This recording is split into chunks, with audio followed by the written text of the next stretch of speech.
E hoje estamos aqui para mais um É Sobre Isso, e dessa vez com o Marivaldo. Começou a empreender desde os 22 anos de idade e atualmente ele é diretor técnico do Innovation Studio, presidente do Instituto Educatom, diretor do Pix Edu.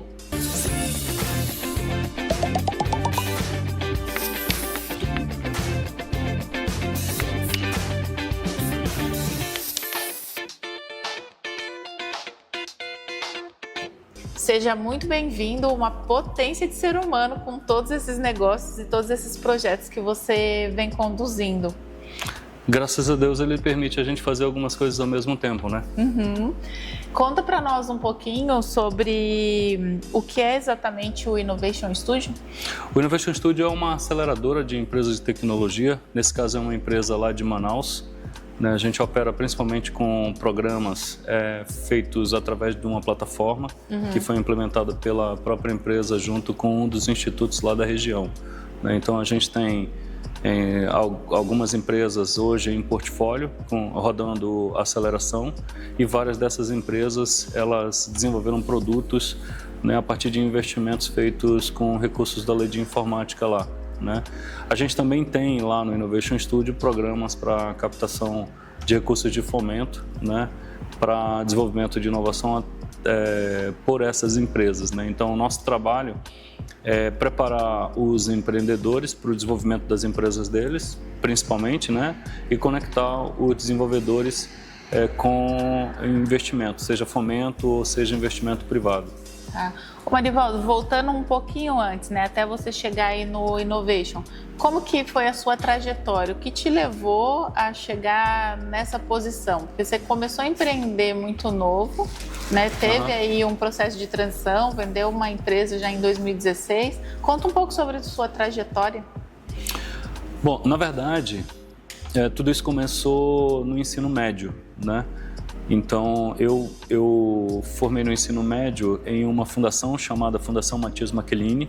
É uma das melhores escolas técnicas do norte do país, Essa escola ela foi fundada pelo fundador da Sharp, Matias Michelini, por isso leva o nome dele, Tinha mudado de nome, agora voltou a ser chamada Fundação Matias Michelini.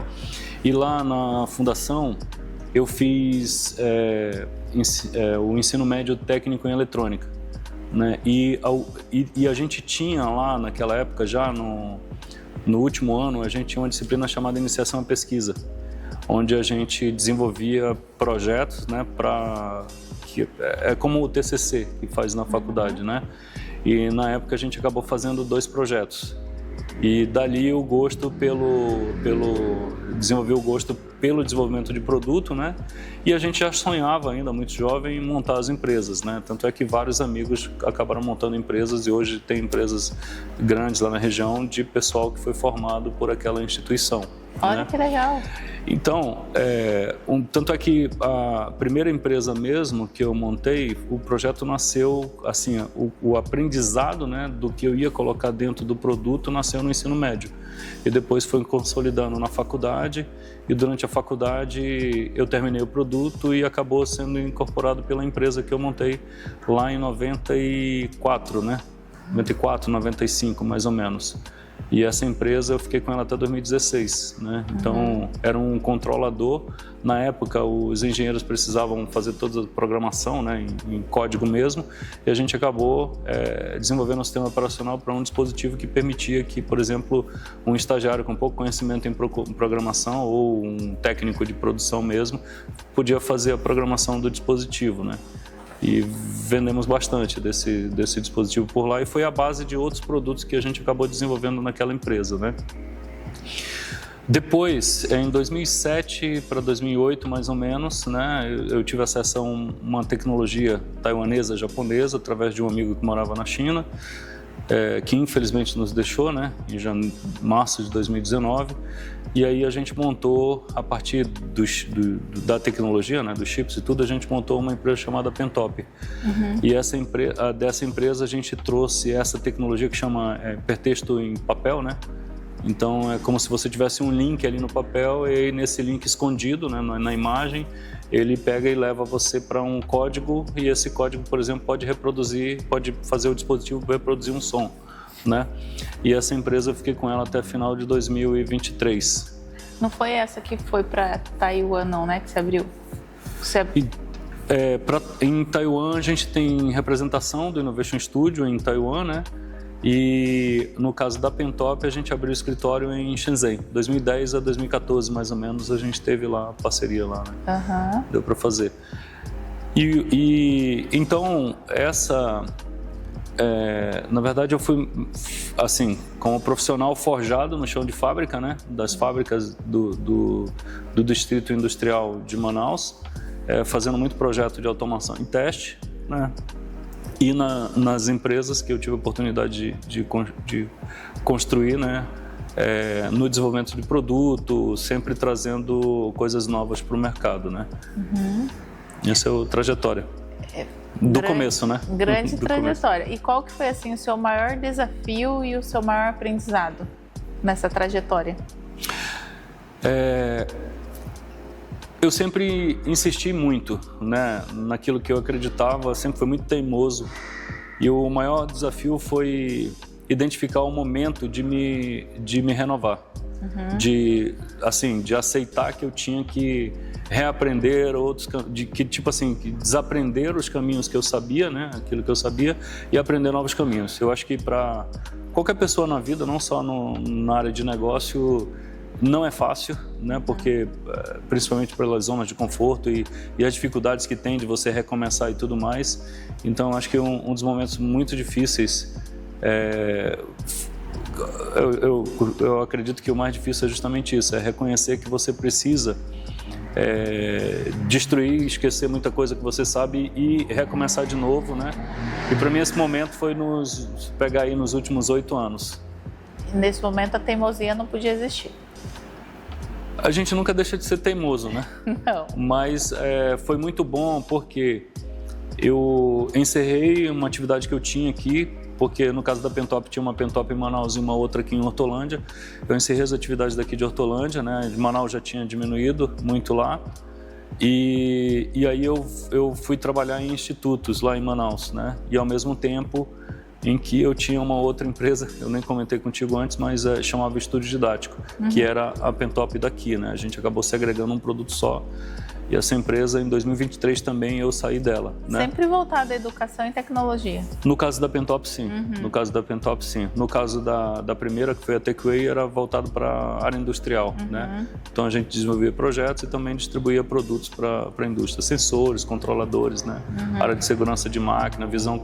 Na época, a gente foi um dos primeiros que levou visão computacional para o chão de fábrica, através de câmeras inteligentes, né? Então, voltando ao ponto que você perguntou, então o ponto mais difícil, assim, o maior desafio foi justamente entender, né, lá em 2016, 2017, que eu precisava reaprender, que eu precisava aprender coisas novas, né? E hoje eu percebo que esse é um hábito e é uma capacidade que a gente precisa ter, né? Então, de se reinventar, se autoconhecer, se desenvolver. O autoconhecimento é muito importante para isso, mas eu digo assim, porque a velocidade de mudança hoje é tão grande que o profissional que sai da faculdade ele já está desatualizado para muita coisa. Sim. Ele não consegue desenvolver no período da faculdade uma especialização que garanta para ele uma posição no mercado de trabalho, uma posição relevante, né? E aí, o grande desafio, depois que você percebe isso que eu percebi, é entender como é que você permanece relevante diante de todo esse cenário mutante, né, que muda o tempo todo, entendeu? E não tem outra coisa senão você permanecer, você gostar de aprender, né, ser autodidata, coisa que eu acabei desenvolvendo lá no ensino médio, na fundação, né? E como o meu filho fala, né, mais novo, ele fala: pai, a gente estava comentando sobre Fórmula 1 e ele falou, olha, fez uma comparação dizendo que nos momentos vagos eu me divertia trabalhando, né, eu me divertia aprendendo, né? Mas é algo que eu vejo que é fundamental a gente fazer, porque as distrações, por exemplo, acabam distanciando a gente dos sonhos, dos planos, e daqui a pouco, quando a gente mal percebe, a gente está irrelevante. Entendeu? E não tem coisa pior no mundo dos negócios do que isso, né? Então, agora, nesse momento que eu decidi me estabelecer de novo, já junto com a minha família toda reunida em Hortolândia, é um momento em que eu estou reconstruindo, né? É um sonho muito grande e que eu espero encontrar as parcerias certas, né? As pessoas certas, e que Deus me abençoe, nos abençoe, né? Para que a gente consiga realizar, né? Vai encontrar, porque quando a gente se coloca no caminho, o caminho se cria, ainda quando tem um propósito de algo maior e ainda essa conexão, que a gente sabe dessa importância, né? Eu acredito também em Deus colocando de forma assertiva os parceiros certos, não tem como dar errado, né? Botar dar o primeiro passo e o caminho vai se desenhando, né? Pra gente fazer. E é muito assim.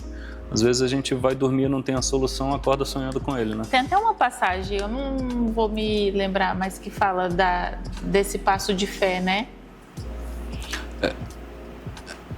No começo de Josué, né, no primeiro capítulo, Deus fala para ele, né? Seja forte e corajoso, porque eu que escolhi você, eu vou estar contigo, né? Então, logo que eu cheguei aqui, a gente retornou para cá julho do ano passado, as minhas reflexões me levaram muito a isso, sabe? De acreditar e assim, a diferença entre sonhar grande e pequeno é no resultado final, e sonhar grande normalmente leva a gente o trabalho é parecido, né? Mas traz resultados melhores e que não são pra gente, né? Então hoje eu penso muito mais no outro, né? E nos outros. Não deixa de pensar em mim, obviamente, na família, mas acho que quando a gente fala de propósito, nunca é só sobre a gente, né? É mais sobre o coletivo do que sobre a gente mesmo, né? E é nesse mindset, né? Nessa forma de pensar que a reconstrução me trouxe a isso, né? Sim, é o que eu acredito também, porque qual é a marca? O que a gente está fazendo aqui, né? O que a gente vai deixar se a gente fizer só por nós? Não, se você faz pelo coletivo, uma semente que você plantou hoje, ela pode germinar e florescer e produzir outras, né? Exatamente. Sementes. Eu também acredito muito nesse movimento. Exatamente. Então, você falou dos desafios, a gente falou do que nós acreditamos, e o maior aprendizado? O maior aprendizado é justamente esse, né? Em que a gente precisa estar sempre disposto a aprender todo dia, né? Disposto a se transformar. A aprender novamente. Porque assim, por exemplo, no campo dos negócios, né? Eu acho que no começo, principalmente, de cada negócio, a maior parte é aprendizado, né? É aprendizado para saber se eu entendi bem o problema, né? Qual é o tamanho do problema, é aprendizado para saber quantas pessoas enfrentam o problema que eu estou me propondo a resolver, se ele realmente é real, quais são as soluções que existem, né, a respeito para resolver o mesmo problema, né? Se a minha solução é tão relevante a ponto de alguém pagar por isso, né? Então é necessário que a gente realmente esteja disposto, né, a isso, né? E desenvolver isso, para mim, a jornada sempre foi muito prazerosa. Então, e compartilhar isso com outras pessoas também é muito bom, né? E quando a jornada é prazerosa, a gente mesmo se motiva e se inspira com o que a gente está fazendo, e inspira outras pessoas. Exato. Né? É isso que vai. Isso transforma. E me fala uma coisa, com toda essa mudança, porque eu imagino que também não era fácil, né? Toda essa transição, era Manaus, Hortolândia, ficar em trânsito aéreo cansativo também. Como que você conciliava uma vida em equilíbrio para cuidava da saúde, hobby, família? Como que é essa sua visão dentro do empreendedorismo?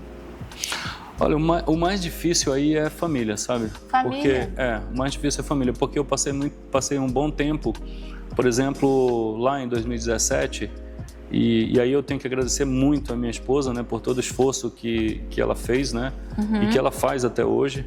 Não é fácil, né, essa jornada, né? Por exemplo, em 2017 tinha meses que eu passava 3 dias em casa e o resto lá em Manaus, né? E depois, 2018 para 2019, eu vim para cá, mas aí eu trabalhei em consultorias lá em Alphaville, né, em São Paulo.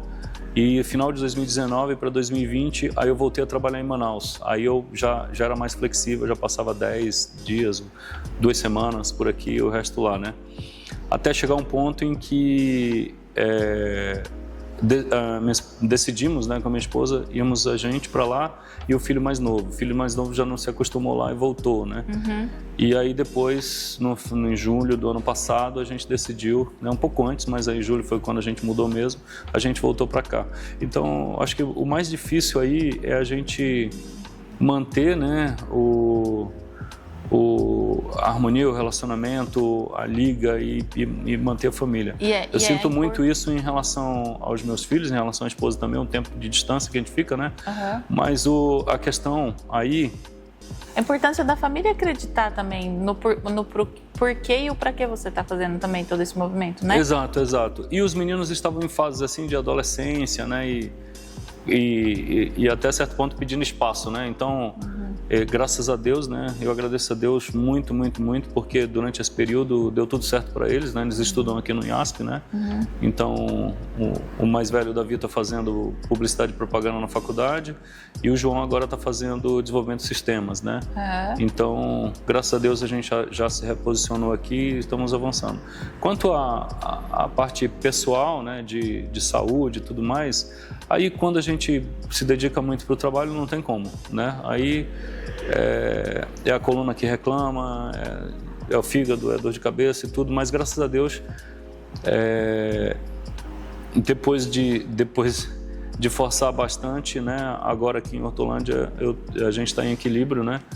Equilíbrio na família, equilíbrio na saúde e buscando o desenvolvimento dos novos negócios por aqui para a gente se integrar, né? Com os ecossistemas daqui, com os negócios daqui, para desenvolver por aqui também, né? E os planos para o futuro?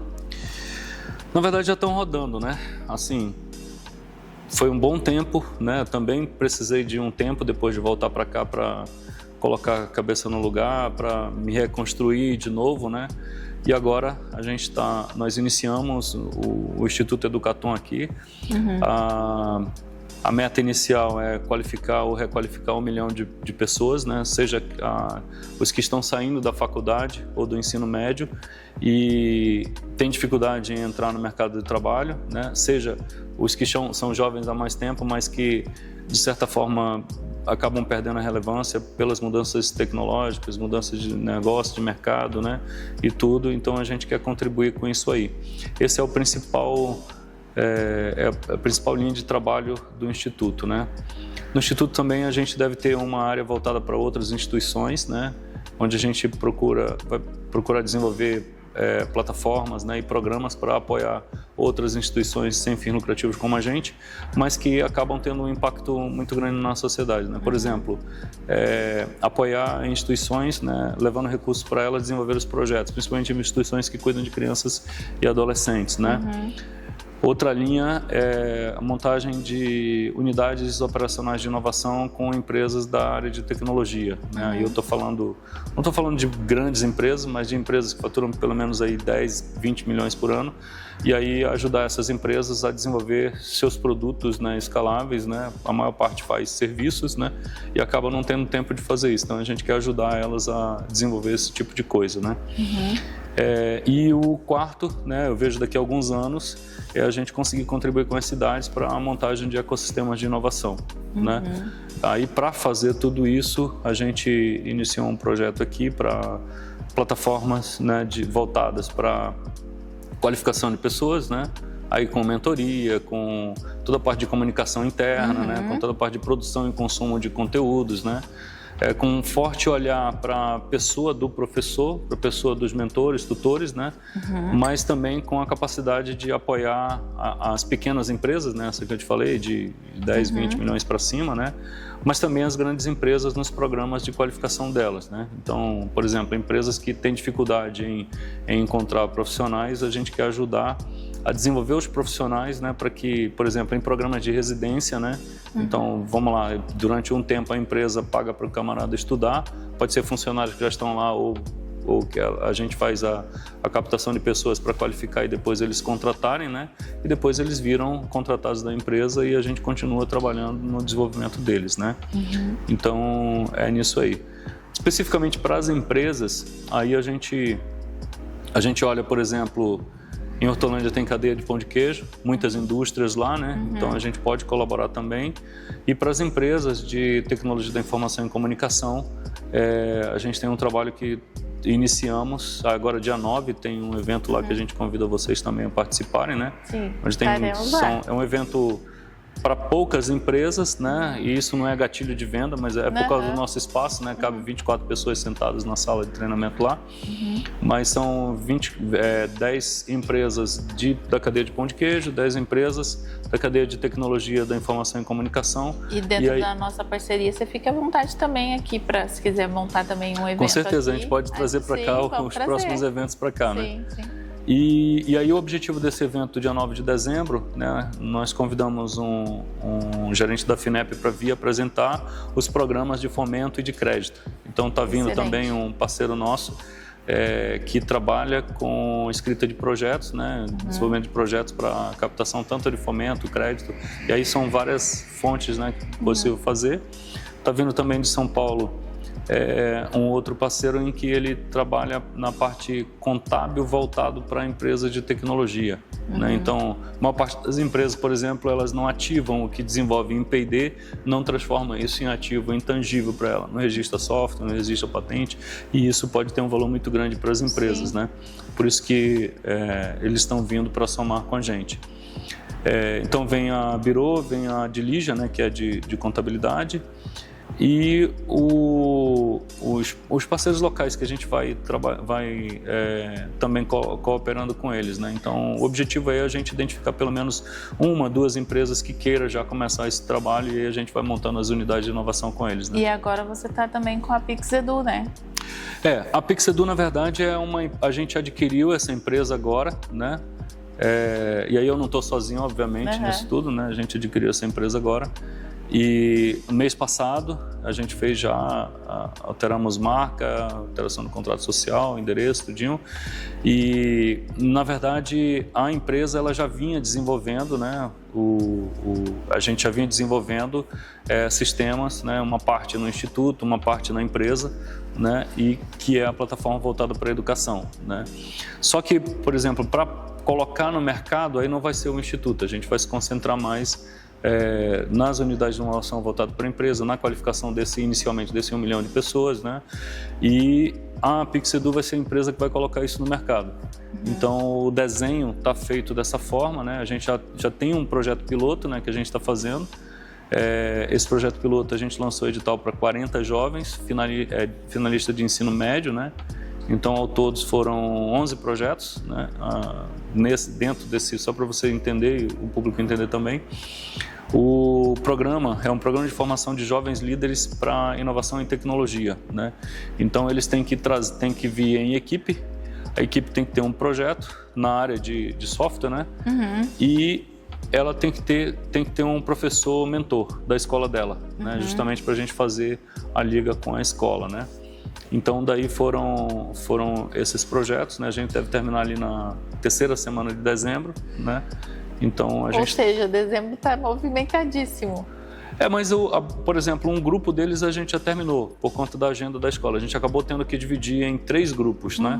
Então, tem um grupo que é lá no interior do Ceará, então são 4 alunos lá. Tem um projeto, na verdade, de um aluno de escola pública de Hortolândia e os demais foram do NASP, né? Aí esses do NASP a gente já terminou toda a parte teórica com eles, tem algumas práticas que eles ainda têm que entregar, mas não é pesado para fazer, né? O trabalho é muito prazeroso porque assim a gente vê o quanto a gente pode contribuir com eles, né? E apesar de serem muito jovens, mas são projetos muito bons, entendeu? Por exemplo, desses projetos, foram 10 projetos, participaram de uma chamada internacional de Taiwan, né? Chama Go Healthy with Taiwan. Então foram projetos da área de saúde.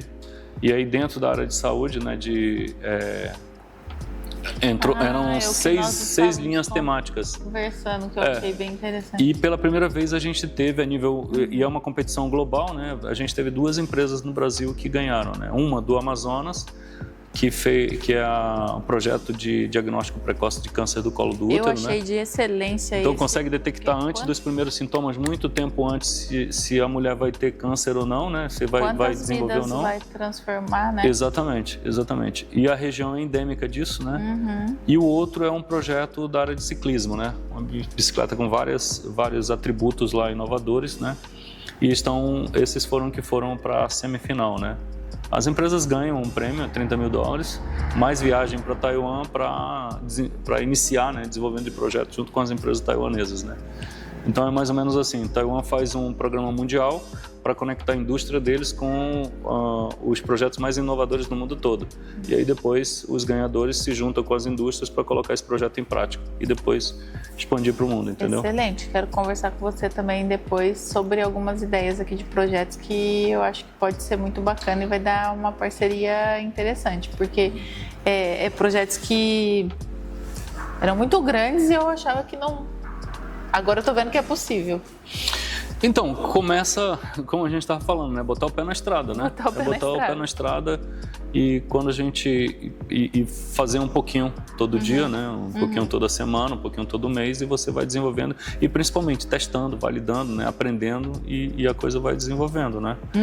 Então, por exemplo, para quem está nos assistindo, quer, por exemplo, acesso a fomento, quer acesso a crédito para inovação, quer entender como que faz isso e integrar o que a gente está fazendo para cooperar com o desenvolvimento do ecossistema, procura a gente, né? E aí a gente vai e procura os meios para desenvolver, né? Então, se, por exemplo, se todo mundo que desenvolveu o sistema que hoje é a plataforma mundial achasse que era difícil, não tinha, né? Então, e por exemplo, lá no começo eu pensei num número grande para desafiar mesmo para a gente atingir em termos de qualificação de pessoas. E hoje eu vejo que já não é. Pelo que a gente já redesenhou a plataforma, que já está desenhando e fazendo, né? Porque, por exemplo, se você pega Pode superar as expectativas, né? Por exemplo, na área de tecnologia, se você pega um curso de Python, tem curso de Python na internet, você tem 2,5 milhões de alunos. Se terminaram ou não, aí a gente tem que checar, né? Mas, por exemplo, um curso com 2,5 milhões de alunos. Exato. Né? E se, por exemplo, para nossa região, vamos pegar Hortolândia e Sumaré aqui, por exemplo, se a gente forma 1.000 desenvolvedores, né? Talvez não tenha emprego para todo mundo, mas eles podem trabalhar para os outros estados, para as outras cidades, né, para os outros países e trazer recursos para desenvolver a cidade. Né? Então, se você pegar, por exemplo, 1.000 desenvolvedores ganhando R$10 mil, por exemplo, né? Então você tem 10 elevado a 3, 10 elevado a 4, dá 7, dá 10 milhões entrando por mês, né, na economia da cidade, né? Direto no bolso de quem vai consumir. Então, quando a gente faz esse tipo de trabalho, o impacto é direto na sociedade e nas famílias das pessoas que vão participando dos programas, né? Sim. E aí eu já aproveito para pedir aqui, né, as empresas grandes que estão vendo a gente, que têm um objetivo comum, têm um propósito comum de devolver para a sociedade aquilo que conquista junto com a sociedade, né?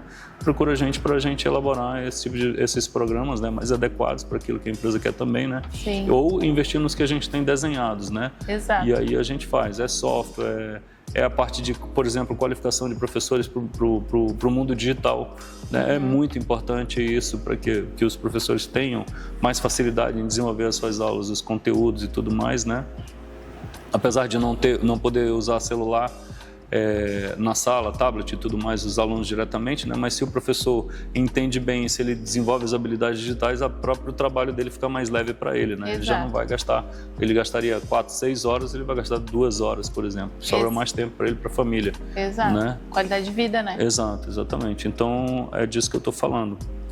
E é sobre isso. E hoje eu quero agradecer também a Octalink, nosso apoiador aqui do quadro É Sobre Isso.